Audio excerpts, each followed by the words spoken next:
What's up, everybody? Welcome to Down and Dirty with Michael Julian. I'm your host, Michael Julian, and on this show, we're getting raw, real, and leaving no stone unturned. Each week, I sit down with some truly remarkable people who have overcome immense challenges and adversity in their lives.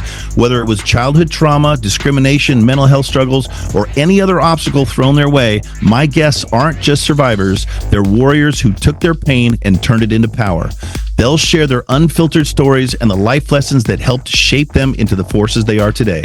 So get comfortable because we're about to get down and dirty. You'll hear firsthand how our darkest moments can unexpectedly light the path towards our greatest growth and success. Let's dive in and prepare to feel inspired. Joseph LaSorsa Jr. How are you, my friend? Doing good, Mike. So excited to have you on my podcast. Lots of things to ask and lots of things to say. And I want my viewers to find out more about Joe LaSorsa because you're a little bit of a mystery in our industry because you keep a low profile, you keep your head down, you do your job, you don't talk shit about everybody like so many guys in our industry, and you're a family man and you work hard and that's it. So not a lot of people know a lot about Joe LaSorsa. Except your social media presence is freaking awesome. You do a great job. And if I'm not mistaken, you do your social media yourself still, or do you? All of it. That's shocking to me, frankly. Great job. I could not possibly do the job that you do on social media. I have to pay somebody to do all mine. Thank God, because I'm not good at it. And frankly, I don't like doing that stuff. But I just like showing pictures of me on the golf course smoking cigars. But before we get into all that stuff, tell us about Joe LaSorsa. Give us a snapshot, 30,000 foot view of Joe LaSorsa. Yeah. So, I like to live simple, my personal life. I don't, I like simple things. I like, I'm into the typical stuff that guys are into, cars, boats and whatnot, but everything pretty much revolves around, my family when I'm home. I, live in a small town. Most people kind of are shocked by that. North Carolina, South Carolina? Yeah, North Carolina, all the way by the coast. It's right near Emerald Isle. If I say the town of Newport, nobody knows what that is. It's like 13,000 people, but I like that. When I'm home, I'm home, and I post on social media, my kids and stuff like that sometimes, but mostly just keep that kind of private. That's for me. When I'm home, I don't have to worry about traffic. I don't have to do any of that. Just, I'm doing my thing. And that's what kind of shocks most people. They think I live in New York City or something like that. So, I really enjoy the family time. I really do. I travel a lot. So when I'm home, I like to be home and, take my girls to school, pick them up from school, take them on a boat, stuff like that. Everybody knows me for work. I run LaSorsa Associates, my dad's company, and built it to what it is. And we've got something new going on as well. But those are the professional front. That's a big part of my life because that's everything that I do to, support my family, everything else, obviously. But the biggest thing that I just enjoy about all of that, and a lot of people come to learn this about me, is I just want to be that person that, changes, we change our lives together, and I think that I've just learned to embrace that. And that's what's gotten me where I am. And that's just kind of the heart of what I am, is just, I like to work together with people and make a friendship and, like I said, change our lives together. I want to be that person that you never forget, that you met and worked with, and you're like, yeah, my trajectory changed, when I worked with Joe, kind of thing. And that's what kind of drives me. Okay. And that's why you're on the show, because my podcast is called Down and Dirty with Michael Julian. And what you just said about having a positive influence or helping someone change the trajectory of their life, whether it be personal or professional, is at the core of what this is about. Because I want to talk to people with stories, and you don't have a lot of dramatic or traumatic stories. Like you didn't have some big horrific event in your life that you're like a crisis that you have to overcome. You've had a very, I don't want to say simple, but a very stable, even balanced, evolution in your life. But what you said about wanting to affect other people in a positive way, that is what this is about. And that's now what my life is about. And that's why I'm doing this. So I love that. And in true Joe LaSorsa form, you did not get into anything. You did not want to make this about yourself. And that's one thing that I've always respected about you. There's guys in the executive protection industry are typically drawn, many are drawn to this industry because of their egos. Sure. Yeah. Yeah. You, I guess, and myself, you were born into, or you evolved into this industry because of our fathers, because we both worked for our fathers. This was a natural path. They could have owned gas stations, and we might have been gas station attendants. Yeah. We just happened to, evolve in this industry. The difference between you and I is, I don't think you have ever had a big ego, and I started out with a gigantic ego and have learned how to taper that and control that. Thank God, for everybody's sake, especially my own. Yeah, I had people helping me with that, keeping me in check. Working with my dad, obviously he kept that in check big time. There's always something to learn, is what I've learned, right? There's, what is it, the Dunning-Kruger effect, right? You think you know everything, and you learn real quick that you don't. I learned that real early on, so I got that out of the way pretty early. A great example of that for me that I can relate to. Yeah. I had been doing EP, small time little stuff for my father's company until 2003, and I decided to go through EPI, Executive Protection Institute, and I spent 7 days learning how very little I knew about the industry. Yeah, exactly. Turns out I didn't know shit about executive protection, and boy, was that humbling. So yeah, I completely understand what you're saying. Yeah, and I feel that. I try to feel that as often as I can, honestly. Just working yesterday with Christian. I mean, I jokingly say he's the Jedi Master, and just working with him and seeing the way he handles things, talks to clients, it just it's humbling, and I enjoy that so much. And a big thing that keeps me learning is teaching, and I think that it's really helped me actually having kids. I get the enjoyment from seeing them do stuff, and it carries over into work. Last night, I had the opportunity to step in and run the actual personal protection part of the detail that we had. But instead, I looked at a couple of guys, a couple of ones that were doing good. They, acted the part, looked the part, spoke the part, and I could see that they were eager to learn. And I said, hey, come here, this is what you're doing. And they got all wide-eyed and were like, yeah? And I said, yeah, this is how you're going to do it. And I showed them and I walked them through it. And I was watching them work last night, and I actually just enjoyed. I feel like I enjoyed it almost more than if I was doing it. I love working in that aspect, doing personal protection. But I really enjoyed watching them do it. You know what I mean? Yep. And well, not just doing it, but showing that they were doing what you just taught them to do, because they absorbed it and now they're emulating it. Yeah. That's satisfying as hell. Yeah. And it's little things. I just took my kids on the boat recently, and we go fishing and here and there. And it's almost like if I hook a fish, I want to hand them the rod, and I enjoy that more, watching them do it, And that's what I'm trying to say is like that has just driven me to, work. I think driven me to be more successful in the professional side, because I enjoy working with other people and seeing them work with me. I don't know if that makes sense, but that's just kind of where I've taken it. But that whole ego thing that you talked about, I mean, I'm glad I got that out of the way early, Ego can be a tremendous driver, but it can also be our worst enemy. It's still there. It's still there. It's still part of me, but I'm glad that I got over that, negative side. There was that early part when I was more focused on everybody else, and talking about what they're doing and all that. And then I quickly got over that and just focused on what I'm doing and how I can help people, and how they can. If I help them, they're going to help me. It's going to go hand in hand. And it's a win-win, which feels good. Yes. Now, you mentioned Christian. We're talking about Christian West, a very close mutual friend of ours. So let me back up a second. Your father he was a Secret Service agent, correct? Yeah, 76 to 96. Yeah. So he started your company. Mm-hmm. You were born into and involved in it. So that's how you ended up in this industry. Now, I want to ask you one thing that I know a lot of people that we know together, myself included, when I heard the news, that I was like, wait, how does that work? I've always known Joe LaSorsa of LaSorsa Associates, being you. I knew you. I've never met your father, so you were the LaSorsa to me.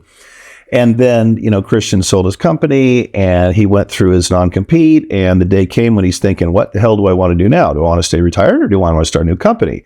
He just starts a new company, and I understand that you guys form a company together, and I'm thinking, wait, how does that work? You've already got your company, and now you're going to partner up in something. But my understanding is, and expound on this, please, your father's company is really hyper-focused on the training side of things more than anything. Is that correct? How does that work? Yeah, I mean, it's kind of grown into that, because that's just something we do very well. We were mostly just focused on, I would say, more like boutique level service. So we didn't want, to grow big. We wanted to be very much involved with every client, handle things ourselves. That's just kind of the model that my father built, and it's worked very well. So instead of changing that, back up and include that, we started doing training as well. That's something that I was passionate about when I got out of the Marine Corps and back into this. The internal training that we were doing, we made that more open enrollment, and it's just built into what it is. And then that's been awesome. And I enjoy that so much. And so that being said, the training side is working. The way we run the business works very well for what we do. Didn't want to just upend that and work a different model. Say, for example, with LaSorsa and Associates, if we get a big invitation to respond to a big RFP, we typically don't. We just don't. That's not the business that we're looking for. We're not looking to hire 100 people and have a big apparatus with a HR and the whole bit. It's just not how we do it. And we just never have. So natural progression of what I wanted to do was more along those lines as well. And I didn't want to, rebrand or change what LaSorsa was doing. So a couple years ago, I started executive support and logistics. And at that same time, Christian has always been I call him like an unofficial mentor, one of those guys that, obviously you watch, you see what he does, learn from it, ask questions whenever you can. I know I always probably bothered the hell out of him every time I saw him someplace and we were out hanging out somewhere. And I'd be like, hey, so what do you think about it? And I'd bring it to work, and he was always patient with me and we would talk about it. And then came down to a point where I asked him, I said, how'd you build what you did? And how did you go through that process? Because that's what I'm looking to do. And I remember the night he just said, well, we should do it together. And I was like, okay. So it just kind of clicked. And so he came on board and we, it was right at the early stages of that. So when I say that I started it was because I was the first one to put it together. But it was really us, co-founding it really. And now that's just taken off. So that's great. Yeah. Yeah, that was very interesting. When I heard that was going to happen, I'm thinking, how does that exactly work with you? And you have your existing company and your dad, and now he's involved. Yeah, and it goes hand in hand because of that. So if something's kind of, for lack of a better explanation, too big for LaSorsa, it fits perfectly with ESL. And if it's too small for ESL, it fits perfectly with LaSorsa. And then we have the training side, which the training side that I had, plus the EP access that Christian has, it's awesome. We got the in-person training, got the physical training, or the video and virtual training, and all of that builds an awesome initial and sustainment package that we can now collectively offer through ESL. So it's fantastic. That's great. Yeah. So give me, what are your offerings? Because you guys offer, now between the two of you guys offer a lot of stuff. So what is the menu? Yeah, the main thing is, just that, I don't want to say just corporate EP, because we know obviously, family offices, everything else, but everything that revolves around that is what ESL is going for. We've got a few clients now that that's the clients that we didn't go after with LaSorsa, and everything that goes along with that. It's kind of pulling from our other brands, from EP Access, from LaSorsa. So, we've done things for clients like private little training courses, and it just all feeds itself. I don't know if that makes sense, but so yeah, the biggest thing that we're doing with ESL is just focused on that aspect of it. A large company wants to build an EP team, for example. We can handle that. It would be on the consulting side of it, building through the compliance, the embedded versus contracted versus hiring, guiding them through the process, helping them build that out. That's what we just do very well. But you offer classes in TSCM, Yep. Technical Surveillance Countermeasures. You have an actual EP course, like your training side of things. That's a pretty big deal too, because I swear you are constantly traveling to teach classes here and there. So it's not just EP, small and large. You guys literally train other people. And, when people ask me, hey, who do you recommend? You're always one of the top 3 that I recommend for EP courses, because I've never heard anything but great things about your classes. Yeah, we put a ton into it. You're not going to get what you get out of our course anywhere else, simply because it's an open book. You're going to get everything.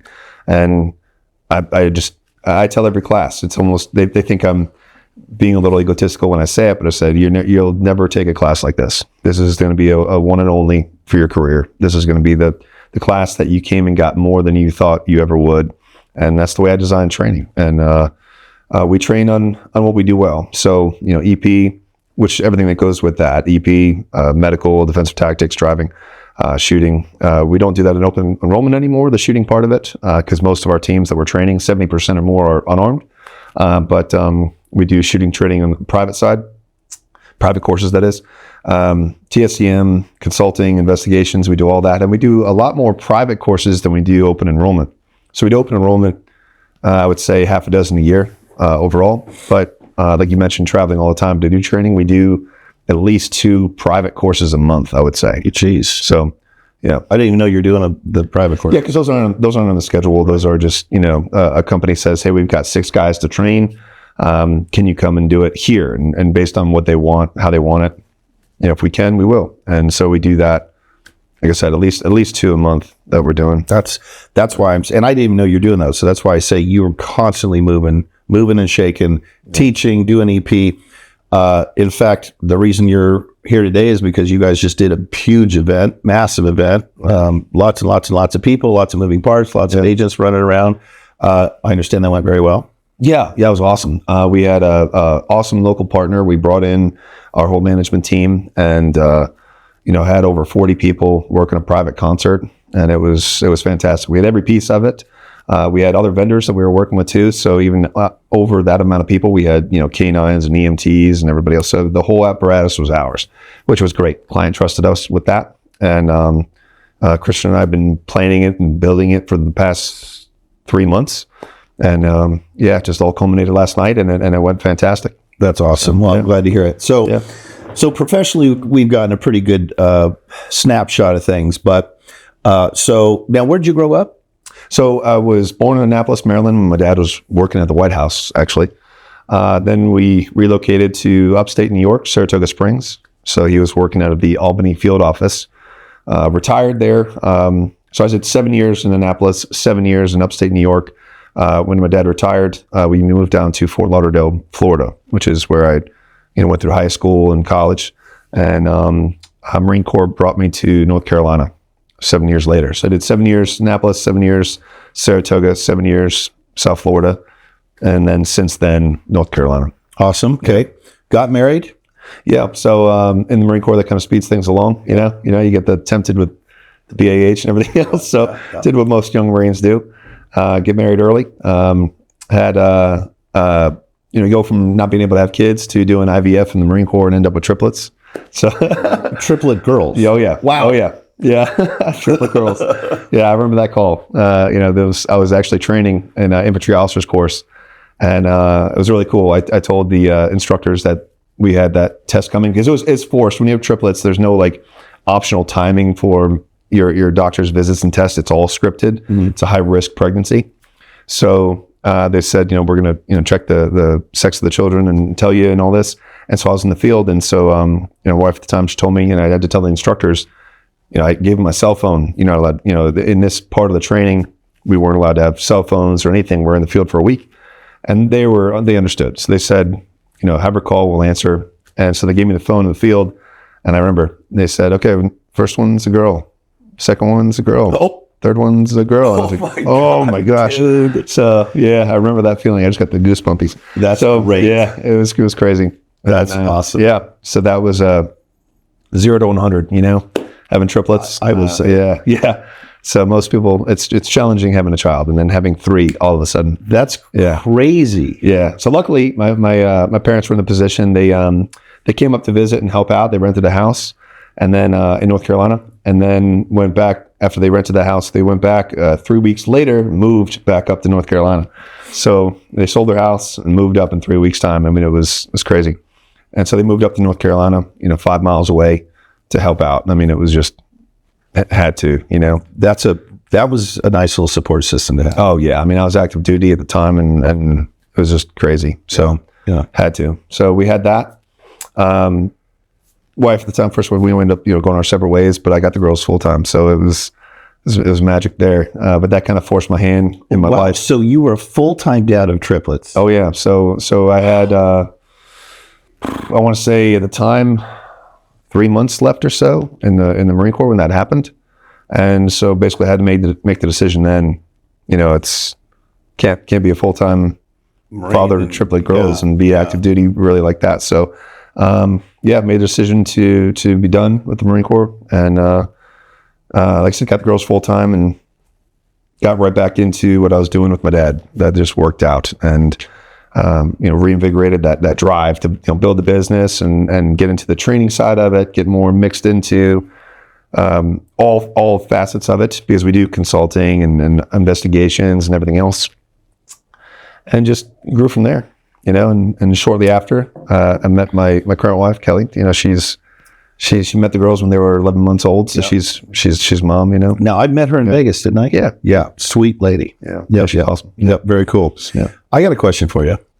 How would you feel about smoking a stogie right now? Yeah, let's do it. Is that good? Yeah. I mean, you were kind enough to bring me this whole box with some Cuban cohibas. Yeah. And what do you got here?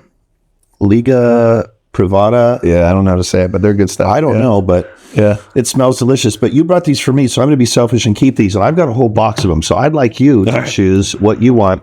All right. Some are daily smokers. Some are the La Gloria series R. Maduros are one of my favorites. And then, of course, we've actually got more in here, I think. Let's see. What do we got?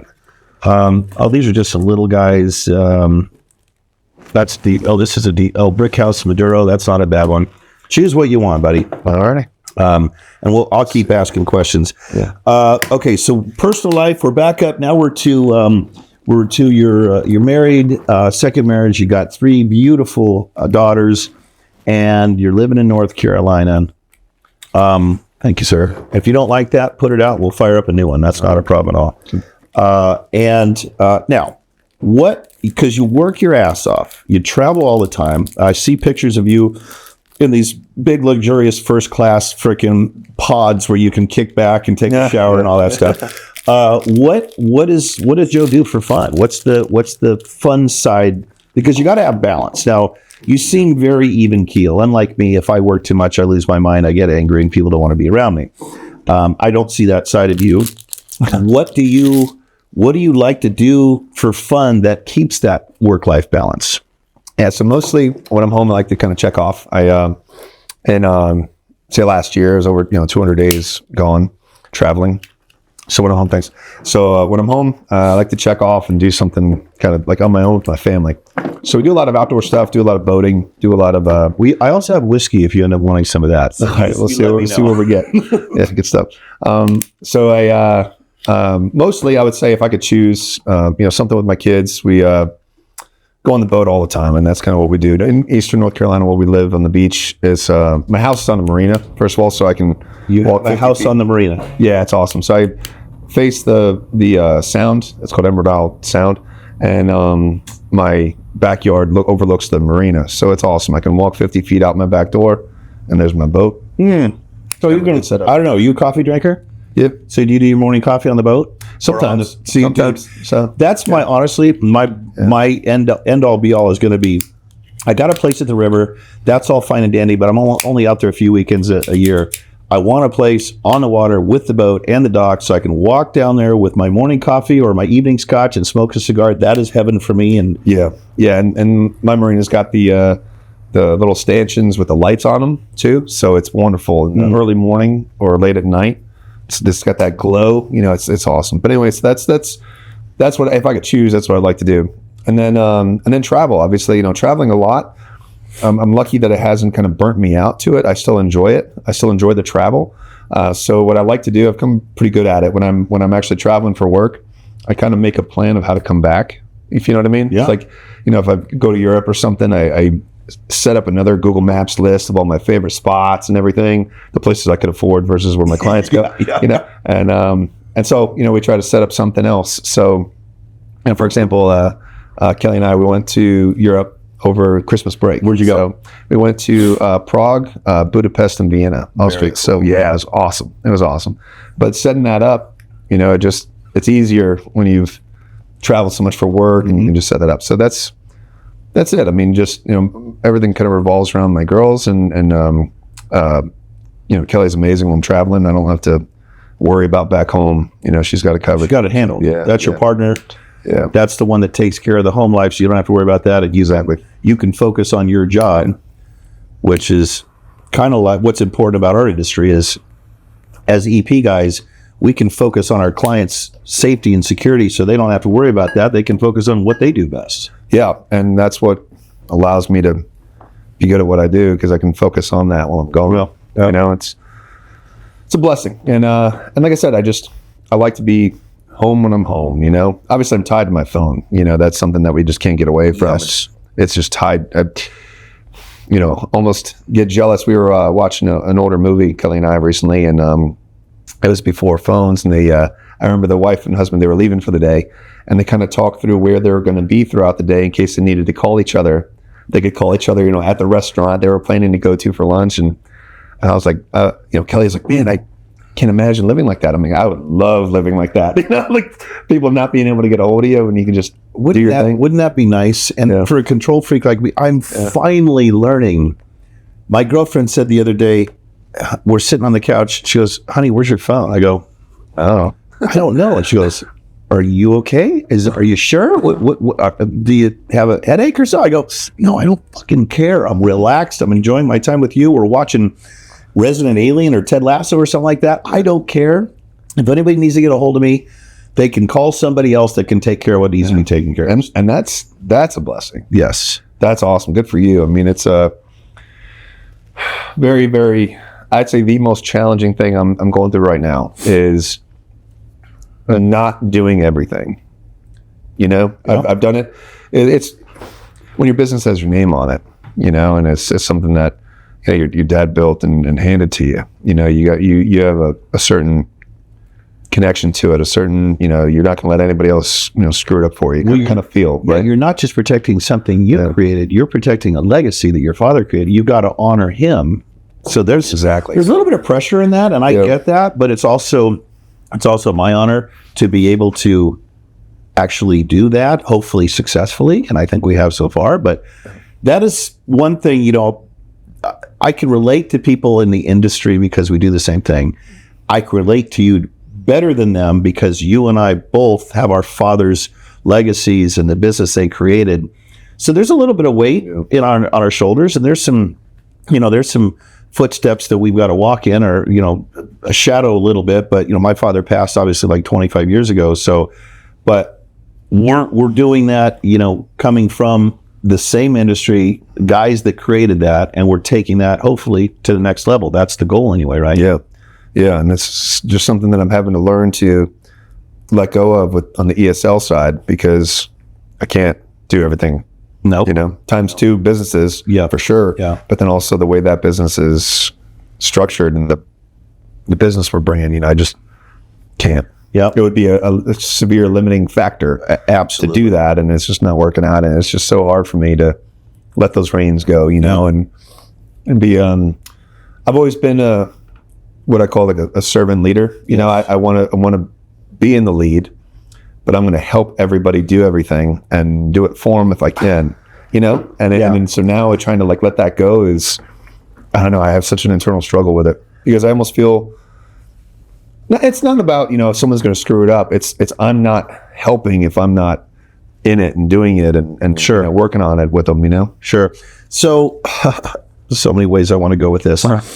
Now, I have no problem being controversial. I don't give a shit. I've kind of made it as far as I'm concerned. So if anybody out there in our industry doesn't like me, that's fine. That's okay. You guys are comfortable with that? Yes, I'm very comfortable with that. So can't make everybody happy. No. So let's talk about something that I feel very strongly about, something that bothers me tremendously, and I want to get the nice, sweet, humble Joe LaSorsa's opinion of this. And I might take you out of your comfort zone because you're always a nice guy. You never talk shit about anybody, but I want to know there are a lot of guys in our industry, or there's a handful of guys in our industry, for whatever reason, I don't care, it doesn't matter, that are constantly negative, are constantly talking shit about other professionals, are always looking for flaws, or always looking for, incompetencies or something that they can highlight and go, hey, everybody in the industry, look at that guy. Yeah. He's an idiot. He dresses funny. He talks this way. He should be more of this. He's not one of us. Like we're the quiet professional and we're always available to do anything wrong. Don't you feel that us with that, servant leader, don't you think it's our job, if we're truly going to be honorable protectors, to protect each other as well? And instead of calling out their inadequacies, going over to them quietly saying, hey, listen, you're doing something that maybe you need to do a little differently, and uplift them and be mentors, right? Sure. What are your thoughts on that whole thing? I mean, you're not that guy, but there's lots of guys out there. Yeah. So one thing is, just asking why goes a long way. Instead of pointing it out publicly, have a conversation with somebody. One of the things I enjoy about that is not because I'm going to, see their side and understand. We need to be grown-ups enough to know that we're going to agree to disagree. But I just like to know, like, what makes somebody act that way, think that way, do it that way. And that way I can do something else. One of the things that I think that it's such like a personality flaw is, like, if you're so wrapped up on what somebody else is doing that you think is wrong, why can't you just let them do it? Right? I mean, like, if I see somebody that's in my space and I know and I'm confident, and let's just say I don't know, but I'm confident that what they're doing is wrong, I'm more of like, sweet, because I'm going to beat them at this game, And it's so odd to me that people don't see it that way, and they get all fed up about it, and I don't know if it's jealousy or what, because then they're like, well, they're working. Maybe it's because that person that's disgruntled is not. So maybe they're, having like a jealousy concern or something, or they think it's going to help them look better if they point out flaws in somebody else, but it never does. No. Slinging mud gets mud on you. It's just the way it is. Yeah. But I can't get past that initial point that I said. If it's like this whole thing with, well, we need to fix the industry. No, we don't, because if somebody else is doing it wrong, that's easier for me to succeed. Yep. Yeah. Right. Yeah. I mean, it's like we do things differently. Imagine. Let's roll this back. Let's say we could wave a magic wand and fix the industry, and we wouldn't have the people doing, silly things and things that we disagree with, and we're all doing it right. Where do we stand? How do we differentiate? How do we maintain a progressive, success in our industry, with our company in the industry, if we're all doing it the same way, if we're all doing it the way we should? Yeah. Embrace the differences. Yeah. There's an ass for every chair is a saying that my dad has. There's an ass for every chair. Yeah. And he said that, I remember this, because when we lost a certain client, and he's like, well, that's just not, the client for us. And he's like, but there's an ass for every chair. They'll find a good person to work with them, and we'll find a better client. And I remember thinking that, like, there's an ass for every chair. You just got to find yours. Yep. You got to find the chair that's for you, kind of thing. And just live with that. Like, just be okay with that. Then not every client's a good client for you. Not every client's a good client for me. Got to be a good fit. Yeah. And if we embrace that, I'm going to find the ones that are a good fit for me, and you're going to find the ones that are a good fit for you, and everybody wins. Right. Yeah. So that's a good way of looking at it. I definitely see hey, if he's screwing up, that's okay. More business for me. That's, survival of the fittest. I totally get that. Yeah. I would like to see a little bit more self-policing in that. And it goes on. The guys that matter don't listen to the idiots that just constantly talk shit about everybody. They lose credibility. People stop listening to them. And then if there's no audience, the voice doesn't matter. I would really like us to see a little bit and self-policing in that. Yeah. If guys are going to do that, and all they're going to do is talk shit about everybody, people are going to look at them and go, well, first of all, you're talking shit and you talk shit about everybody. Then now you're talking shit about somebody that's well respected, that's successful, that's been there, done that, done well. Who's got the credibility here? This guy or the guy that's talking crap about him? So, but I'd really like to see our industry become a little bit more positive and a little bit more uplifting and supportive, instead of, oh yeah, that guy's an idiot and I'm better because I'm being judgmental. Let me ask you this. Now, you're a technology guy. You're a younger guy, not young in the industry, but younger guy, certainly younger than me. And you do the TSCM, and you're up to date on technology. What Where do you think technology is going? Is it going to change? And I've talked to Christian about this. He's got a very interesting opinion on this. Right. Where do you think technology is going to take us, and what excites you about what technology is going to do for our industry? Well, I think more and more, technology is becoming more, the term that I see is like wearable, like watches and glasses and everything else. It's just going to become more integrated into your daily life. And I see that going, it's going to go several different ways. Technology with just like cell phones and what we can do with them as an EP has helped a lot and has hurt us some as well. All right. So what I mean by this is, say for example, we just we're wrapping up a detail pretty soon here, actually tomorrow in Nashville, and we're able to do a fantastic pre-advance because of technology. Mm-hmm. What would that have done? What would we have done without that ability? We would have actually put in the labor and gone there and done it firsthand only, and it would have taken more time. So some people say that is a good thing, some people say that is a bad thing. But what I'm getting at is that if we can do more with less, the client's going to take advantage of that, right? I mean, if you can do more with less manpower, the client is absolutely going to take advantage of that. That's what makes them good at what they do. They're business people, efficiencies and everything else.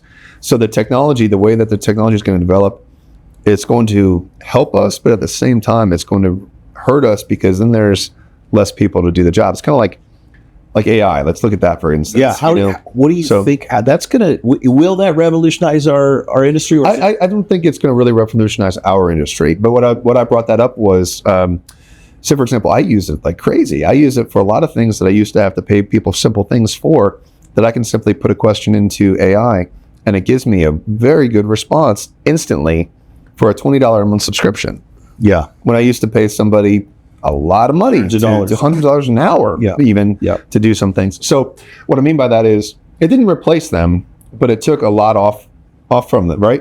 So with technology, it's going to be the same thing where we used to have two guys. What about autonomous vehicles? We were talking about this recently, right? This is actually a better, more relevant point, I would say, for our industry. What about autonomous vehicles? What's it going to do to the security driving industry?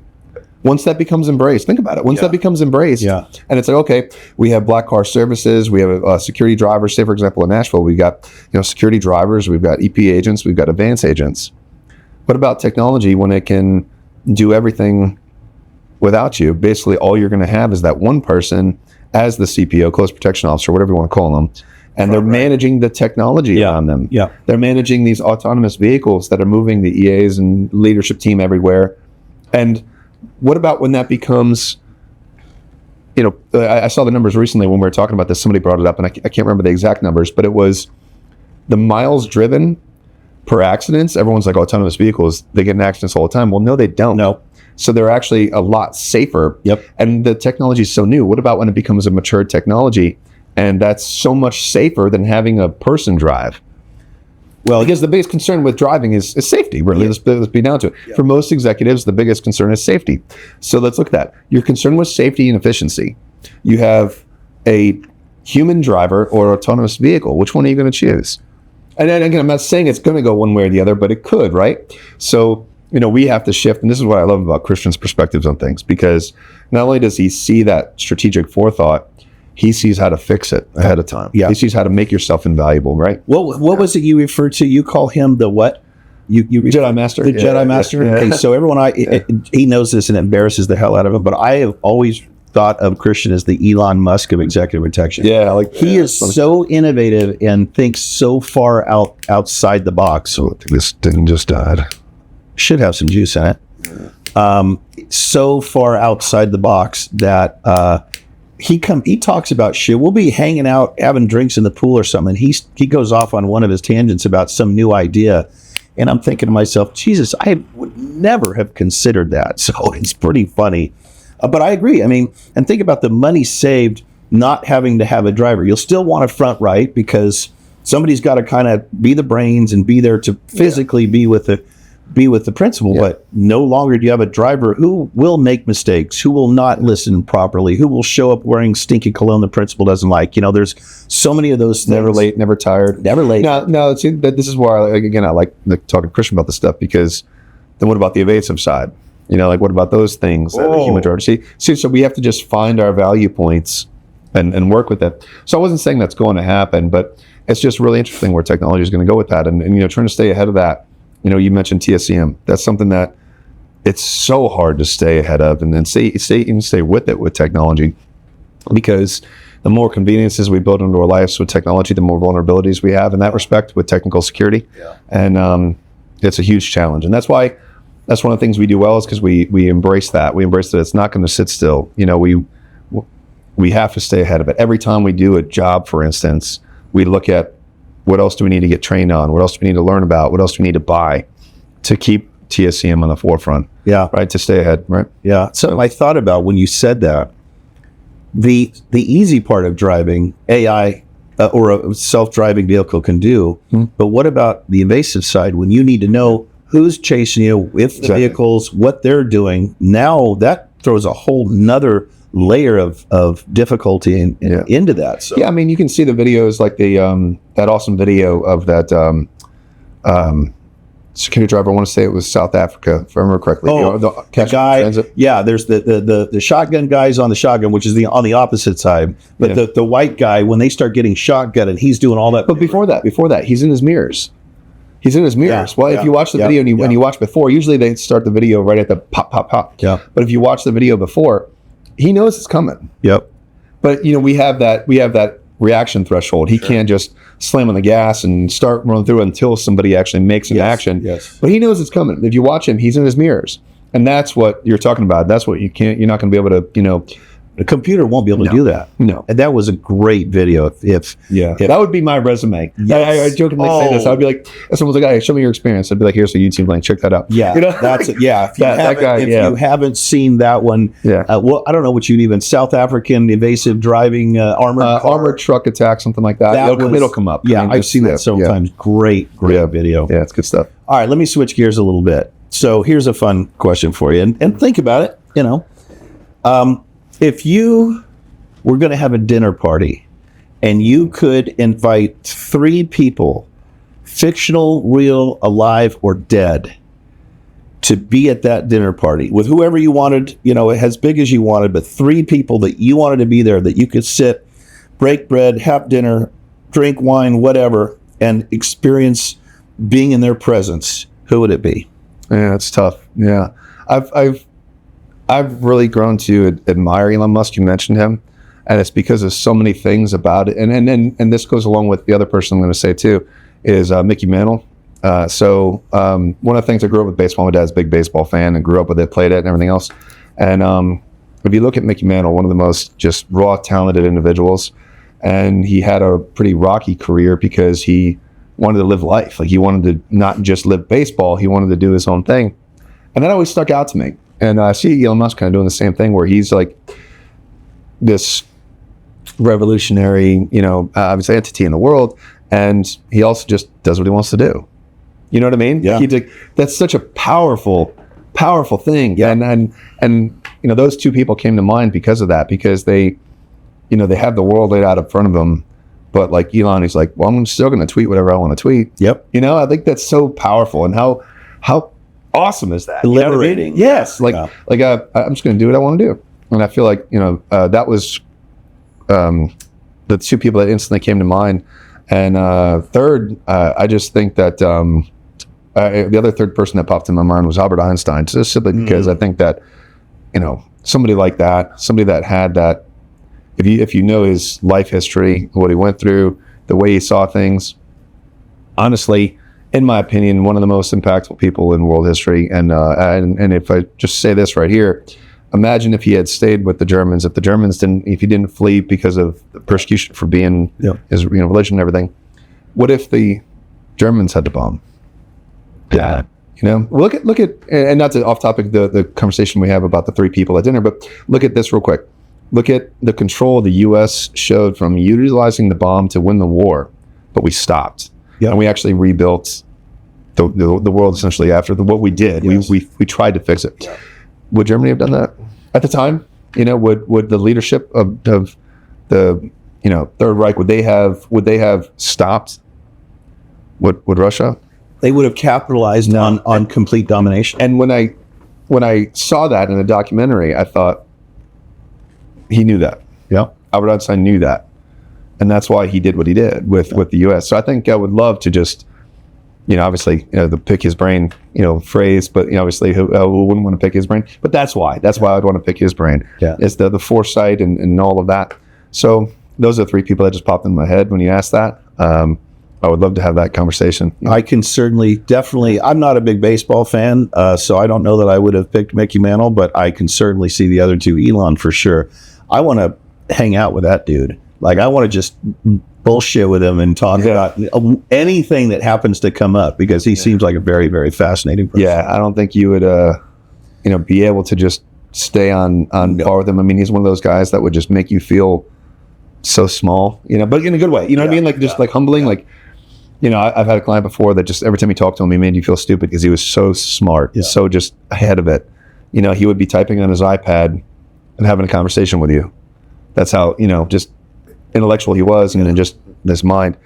And I feel like he would be that way, like you would ask him a question and you just get this like, whoa, answer every time. Yeah, that's cool. Yeah. I can barely smoke a cigar and have a conversation at the same time. So right, burning my pants. I can't even imagine that.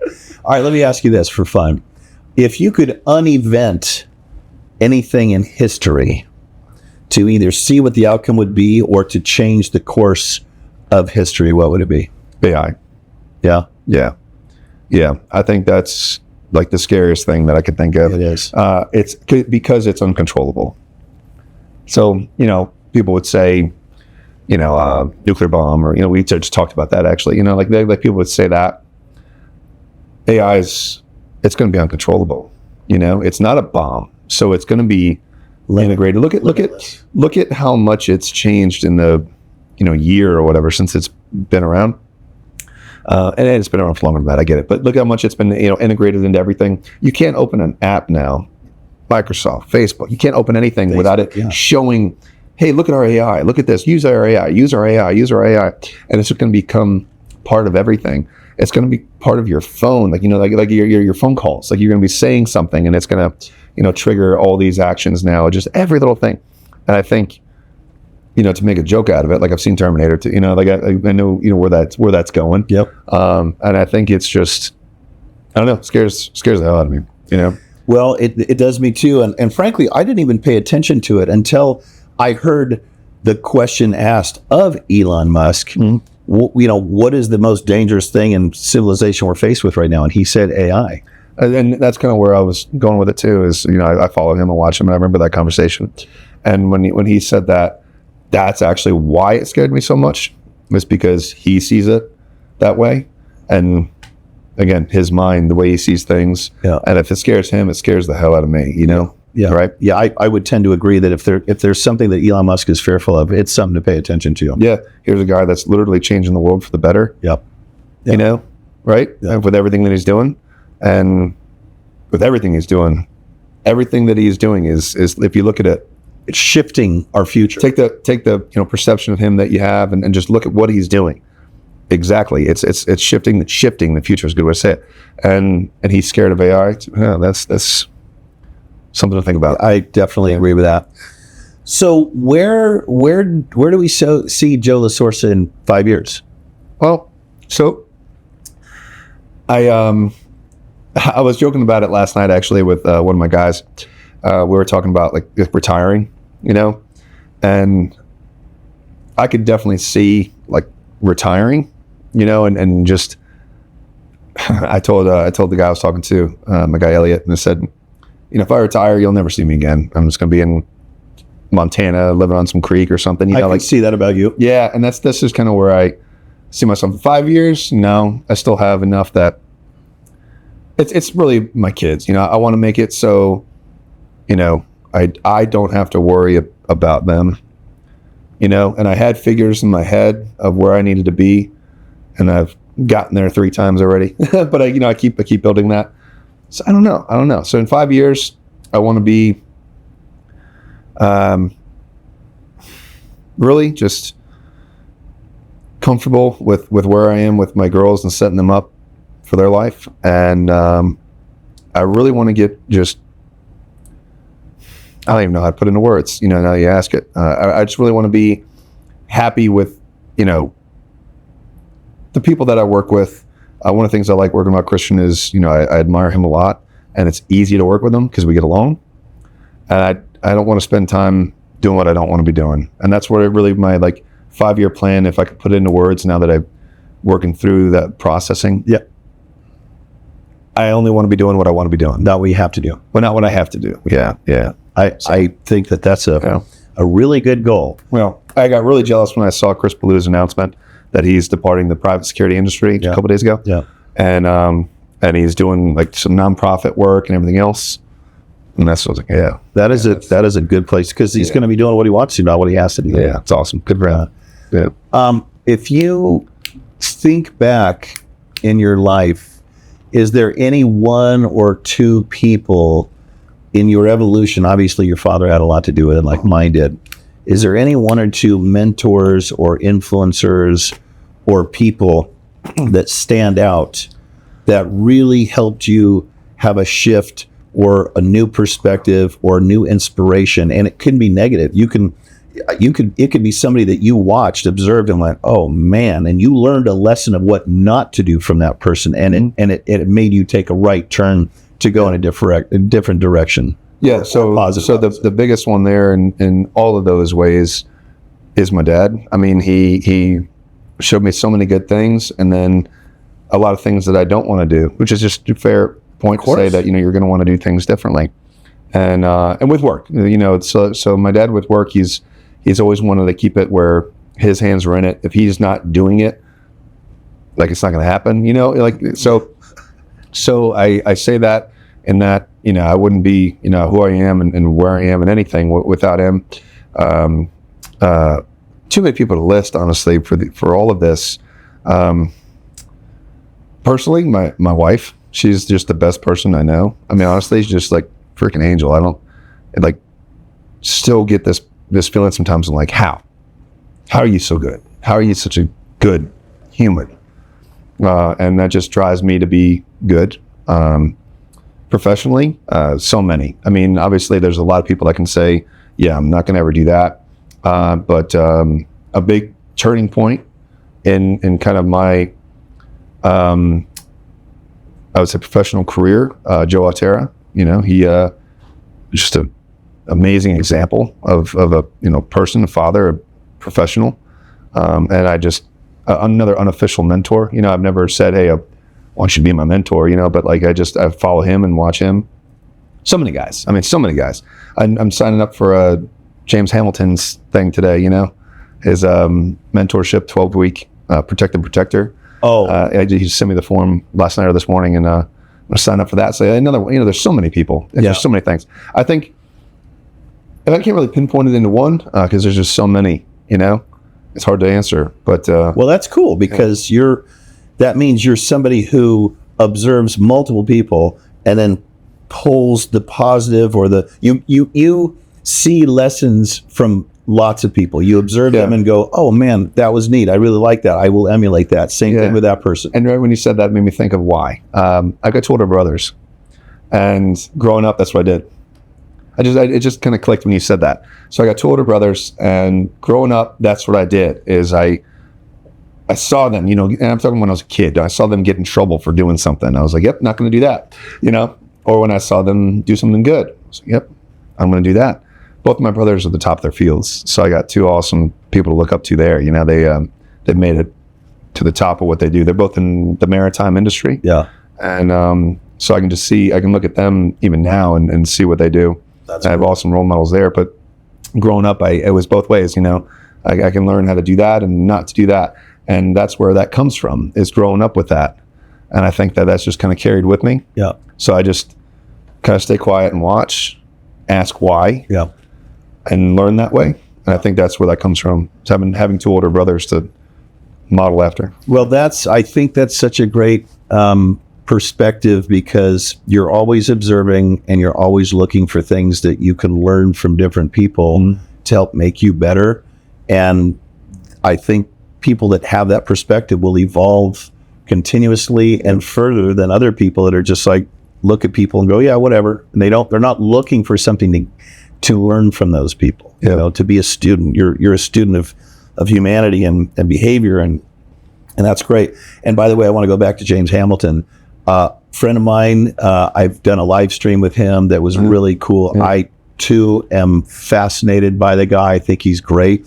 He's going to be on the podcast at some point, and I can't wait to delve. He's another guy that has no problem just opening up all the armor and saying, here, this is who I am, take it or leave it.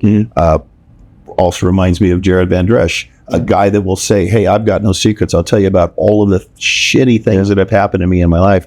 And in fact, embrace that to make me a better person, a better professional. Yeah, I got tons of respect for Jared. Yeah. He's a hoot. Can't wait to have him on. I have been friends with that guy for so many years and had so many adventures. Some we would talk about, some maybe we wouldn't.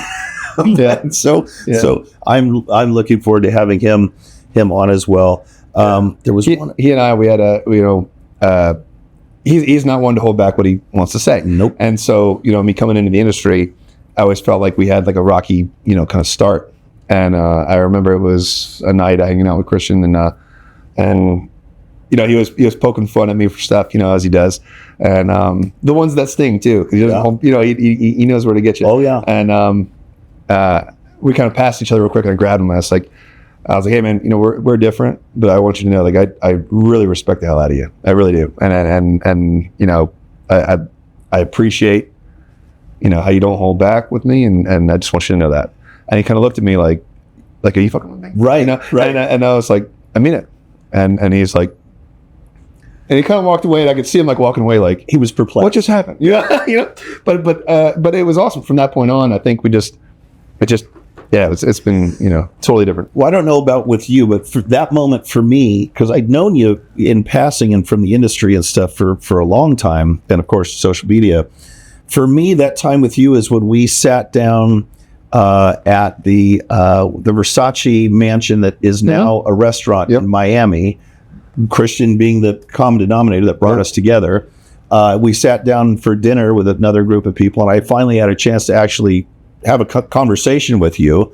And that's when, because I only knew you from afar, and you have first impressions, and frankly, I didn't know much about you, and I didn't know what to think.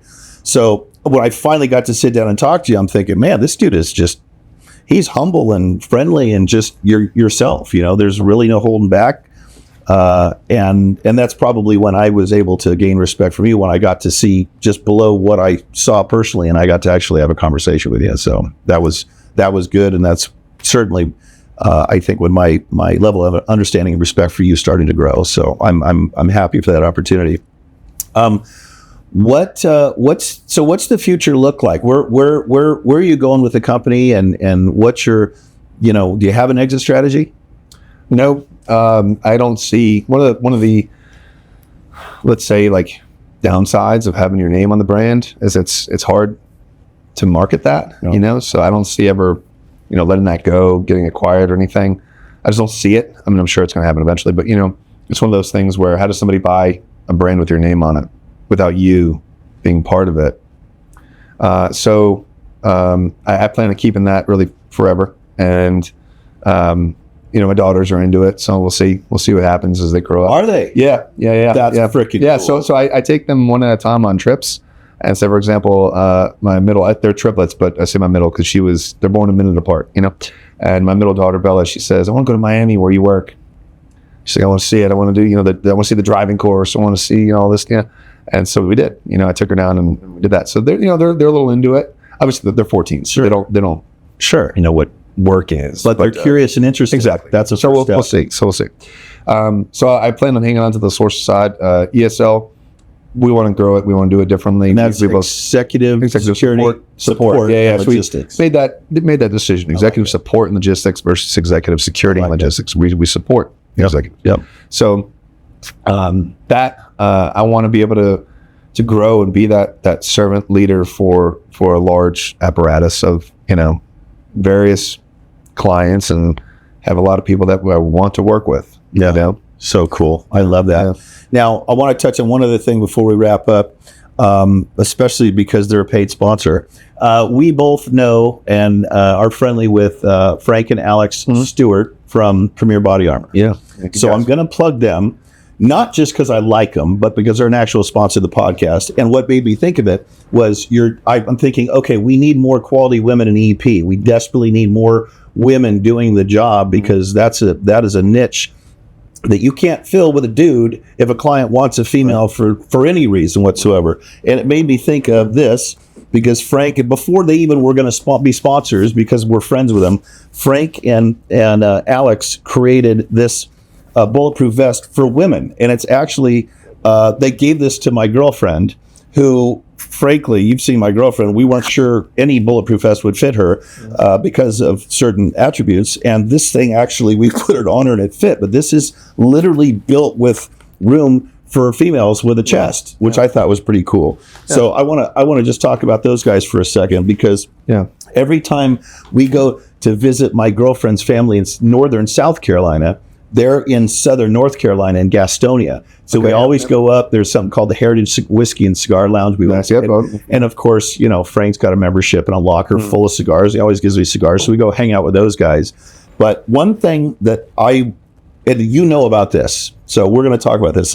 One thing that those guys have that I literally believe that every EP guy in the business, if they're ever going to do anything beside even halls and walls, depends. It doesn't matter what high risk it is they've got this. It's called Everyday Armor, and it's a freaking T-shirt with 3A bulletproof plates in it, not plates but panels. Yeah. And when you wear this damn thing under a dress shirt, you cannot tell it's on. And it comes in white. You can get white or black in the T-shirt. You know about this product. You like this product, right? Yeah. So one of the things about this specific one, so I've tried different ones. I actually made one myself. I tried to make it out of this material, almost like a Under Armour type of shirt. And what really drew me to theirs was the thought that they put into it. So one, the panels enter from the inside, not the outside, because one of the issues with it entering on the outside is when you wear it and you bend forward, that opening where the panel goes in bends open. So that was such a simple thing that I was like, there you go, like like a light bulb moment. And then this little padding that they built around it, because comfort for one, and two for printing. So that you can just see this thing. It's not just a synthetic tee with a pocket in it. Right. And this right here with these panels, obviously that's not going to protect everything like a full vest was, but that's the point, is you want it to just protect what it needs to, so that way you can move. You can sit in a car with this, no problem. It's not going to ride up or feel funny or choke you. Right. It's going to be comfortable, everyday armor. So this, if you take a look at it, the thought that they put into this, the quality that is in it, you're going to be impressed, simply put. Yep. And I think that this is going to be the system for EP. I wholeheartedly agree with you. And I'm not, I don't want to use the bad word and say WHORE, but I'm not saying this because they're a paid sponsor. Before they ever got involved with the show, I was aware of this. I've been to their factory. I've seen this. And I literally wish to God that these had been around 20 and 30 years ago. Every EP guy should have one of these. They don't have to wear it if they're got it, but you can wear this. It doesn't get hot. It's moisture wicking. It's easy to travel with. Easy to travel with. You could literally put this in your your attaché case, your briefcase, if you wanted to, if you weren't wearing it. It's so damn thin. It's just it's a phenomenal product.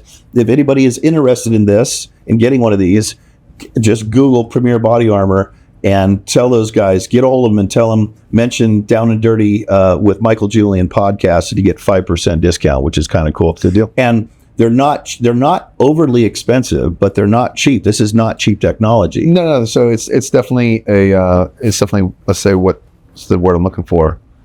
You're economical. You don't always get what you pay for. You pay for what you get. Yep. So they're not inexpensive, but they're not ridiculously expensive. They're a really good balance point there, and I'm really excited to put that into in my travel kit. And wear for it sure. and see Yeah, and you are the man.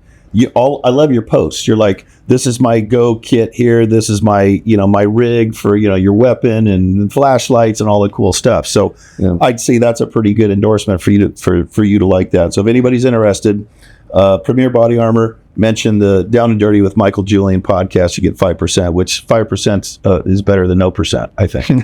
So I agree. So Joe, any final thoughts? Any closing statements? What do you want people to know about you? You'll probably not say anything because you're so humble. But what should our listeners and watchers know about Joe LaSorsa? I would say reach out. I'm open with people, and I can't always respond right away. I got to triage things, and I got right now 10 messages on my LinkedIn that I'm trying to get to. But reach out. I think you'll be pleasantly surprised, and unless you give me a reason not to help you, I'm going to help you. Yeah. And I don't say help in that you need my help. It's just that we have that open line of communication, and we can help each other. You ask me a question, I'm probably going to ask you a question. And get this mutual beneficial relationship going. And I think that so many people just don't have that. They want to keep everything to themselves. They're going to keep everything to themselves and want to do it their way and don't let everyone know what they're doing. And I'm not like that. And I think that that's what most people kind of don't know, because nobody asks that. Nobody does that, right? So reach out. I'd be happy to have a conversation, talk to you, and about anything. Yeah. Well, I definitely think that's one thing we share, at least I now do in my evolution, is we believe in the win-win concept and philosophy. And if somebody comes to me, I want to make it beneficial to both of us, not just them and not just me. So I respect and appreciate that. Well, I hope that everyone has enjoyed this, and please share it with everybody. Let's blow this thing up. I think there's a lot of good content and a lot of good lessons that will come from the podcast with Joe and my future guests, because we want people to benefit from this. We want people to see guys and gals that have made it, the struggles, challenges, and everything they've dealt with and overcome, and go, wow, that's very cool, and it be inspirational. I want people to leave this going, man, I feel more empowered, more confident. I learned something. And maybe it is something like, well, I never want to be like that guy because Mike Julian can this or that, whatever. That's okay. If you come out of it being a better person or learning something, it's fine with me. So my friend, I appreciate you being on. I can't wait to see the adventures and experience the memories that we will build together. Also, I know we'll see each other at IPSB in Vegas. It's in Nashville. Yeah. That's exciting. Nashville in December. We'll see how it goes. I love Nashville. We're going to have fun. Lots of really cool stuff to see there. Yeah. All right. So thanks for having me. You bet. Thanks for coming. Until next time, please connect with me on your favorite social media platform, where you can follow me on my personal journey, including the fun stuff I do with people close to me to celebrate our lives and our victories.